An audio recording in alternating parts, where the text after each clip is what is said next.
मेरे 9, 10, 11th के students, मैं आज जो आपको टॉपिक बताने जा रही हूँ वो आप सभी के लिए बहुत इम्पॉर्टेंट है। आज का हमारा टॉपिक है एटॉमिसिटी। एटॉमिसिटी का मतलब है कि किसी मॉलिक्यूल में कितने एटम्स प्रेजेंट हैं, यानी एक मॉलिक्यूल में नंबर ऑफ एटम्स को एटॉमिसिटी कहते हैं। अगर किसी मॉलिक्यूल में एक एटम है तब हम उस मॉलिक्यूल को कहेंगे मोनो एटॉमिक मॉलिक्यूल। जैसे इनर्ट गैस जैसे helium, neon, argon, krypton, xenon, radon और मेटल्स जैसे सोडियम, पोटेशियम, कार्बन, इनके मॉलिक्यूल्स मोनो एटॉमिक होते हैं। मोनो एटॉमिक मॉलिक्यूल्स का मतलब है एक एटम से बना मॉलिक्यूल। डाई एटॉमिक मॉलिक्यूल यानी जो दो एटम से बने होते हैं, जैसे हाइड्रोजन का मॉलिक्यूल H2 है, क्लोरीन का मॉलिक्यूल Cl2 है, ऑक्सीजन का मॉलिक्यूल O2 है, नाइट्रोजन का मॉलिक्यूल N2 है, ब्रोमीन का मॉलिक्यूल Br2 है और आयोडीन का I2। ये सारे डाई एटॉमिक मॉलिक्यूल हैं। अगर डाई एटॉमिक मॉलिक्यूल में दोनों एटम सेम हो तब तो हम उसको बोलते हैं होमो डायटॉमिक मॉलिक्यूल, जैसे H2, Cl2, Br2, O2। और अगर दोनों एटम डिफरेंट हों तब हम उसको कहते हैं हेट्रो डायटॉमिक मॉलिक्यूल, जैसे HCl हाइड्रोजन और क्लोरीन से बना है, HBr हाइड्रोजन और ब्रोमीन से बना है, HI, HF ये हेट्रो डायटॉमिक मॉलिक्यूल हैं।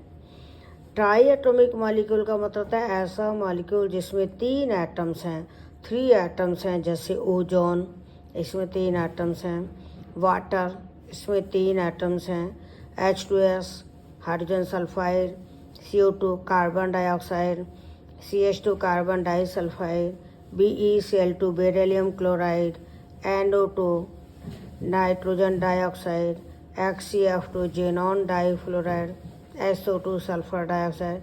ये सारे ट्राई एटॉमिक मॉलिक्यूल हैं। तीनों एटम सेम भी हो सकते हैं, डिफरेंट भी हो सकते हैं। अगला है टेट्रा एटॉमिक मॉलिक्यूल, ऐसा मॉलिक्यूल जिसमें 4 एटम्स हैं, चारों एटम सेम भी हो सकते हैं, जैसे P4 फास्फोरस मॉलिक्यूल, और डिफरेंट भी हो सकते हैं, जैसे ammonia NH3, NF3 nitrogen trifluoride, PCl3 phosphorus trichloride, NCl3 nitrogen trichloride, ClF3 chlorine trifluoride, XCO3 xenon trioxide, SO3 sulphur trioxide. इनमें 4 एटम्स हैं, तो जिनके मॉलिक्यूल्स में 4 एटम्स हैं उनको हम कहते हैं टेट्रा एटॉमिक मॉलिक्यूल्स। चारों एटम सेम भी हो सकते हैं, डिफरेंट भी हो सकते हैं। तो होमो टेट्रा एटॉमिक भी हो सकता है, हेट्रो टेट्रा एटॉमिक भी हो सकता है। अब है पेंटा एटॉमिक मॉलिक्यूल, यानी ऐसा मॉलिक्यूल जिसमें 5 एटम हैं, जैसे CH4 मीथेन, इसको मीथेन भी कहते हैं, मार्श गैस भी कहते हैं क्योंकि ये दलदली जगह पर मार्शी एरिया में मिलती है। फायर डैम्प भी कहते हैं क्योंकि आग पकड़ लेती है। इसको CNG कहते हैं, कंप्रेस्ड नेचुरल गैस। मीथेन जो है कंप्रेस्ड नेचुरल गैस मीथेन ही है। इसमें एटॉमिसिटी 5 है। कैसे? कार्बन का 1 एटम है, हाइड्रोजन के 4 एटम हैं। Na2SO4 में अगर कोई कहे कि एटॉमिसिटी कितनी है तो 2 सोडियम के एटम हैं, 1 सल्फर का है, 4 ऑक्सीजन के हैं, तो 4 और 1 5 और 2 7, इसकी एटॉमिसिटी 7 है। अगर C4H10 यानी ब्यूटेन की एटॉमिसिटी निकालें तो 10 और 4 14 हो जाएगा। ईथेन C2H6 एटॉमिसिटी में निकालते हैं तो 6 + 2 8 हो जाएगा। तो इसमें एटॉमिसिटी निकालने के क्वेश्चन भी आ सकते हैं, और ये भी आ सकता है कि अगर आपको 1 मोल ईथेन दिया है तो उसमें कार्बन के कितने मोल हैं, हाइड्रोजन के कितने मोल हैं। तो कार्बन एटम्स के 2 मोल हैं, हाइड्रोजन एटम के 6 मोल हैं, लेकिन अगर हाइड्रोजन मॉलिक्यूल के पूछेंगे तो हम 3 मोल कहेंगे, क्योंकि एक हाइड्रोजन मॉलिक्यूल 2 एटम से बना होता है। ऑक्टा एटॉमिक मॉलिक्यूल का मतलब होता है ऐसा मॉलिक्यूल जिसमें 8 एटम्स हैं, यानी जिसकी एटॉमिसिटी 8 है, जैसे सल्फर S8, ये सल्फर का मॉलिक्यूल है। इसकी शेप क्राउन शेप या पकड़ रिंग स्ट्रक्चर बनाते हैं डब्लू जैसे। जैसे ये डब्लू बना रखा है, इसके 8 कॉर्नर हैं, 1 2 3 4 5 6 7 8। तो ये 8 एटम डब्ल्यू के कॉर्नर्स पर हैं। ये साइक्लिक स्ट्रक्चर है। इसका बॉन्ड एंगल भी पूछा जाता है, तो आप लिखोगे 108। इसमें हाइब्रिडाइजेशन ऑफ सल्फर एटम पूछते हैं। हाइब्रिडाइजेशन आपके 11th के कोर्स में है, 9th-10th में तो नहीं है। तो हाँ, सल्फर का हाइब्रिडाइजेशन sp3 है, क्योंकि सल्फर के आखिरी शेल में 6 इलेक्ट्रॉन होते हैं, उनमें से 2 इलेक्ट्रॉन तो बॉन्ड बना रहे हैं और 4 इलेक्ट्रॉन से 2 लॉन पेयर हैं, तो 2 और 2 4 है। इसका मतलब sp3 हाइब्रिडाइजेशन है। NH4Cl की अगर एटोमिसिटी पूछी जाए तो 1 और 4 5 और 1 6 हो जाएगी। इसके 1 मोल में नाइट्रोजन एटम का 1 मोल है, हाइड्रोजन एटम के 4 मोल हैं, क्लोरीन एटम का 1 मोल है। K2CO3 पोटेशियम कार्बोनेट है। इसमें पोटेशियम के 2 हैं, सल कार्बन का 1, ऑक्सीजन के 3, तो 3 और 1 4 और 2 6 एटोमिसिटी है। K4FeCN का होल 6 पोटेशियम फेरोसाइनाइड। इसमें 4 और 1 5 और 6 11 और 6 17 एटोमिसिटी है।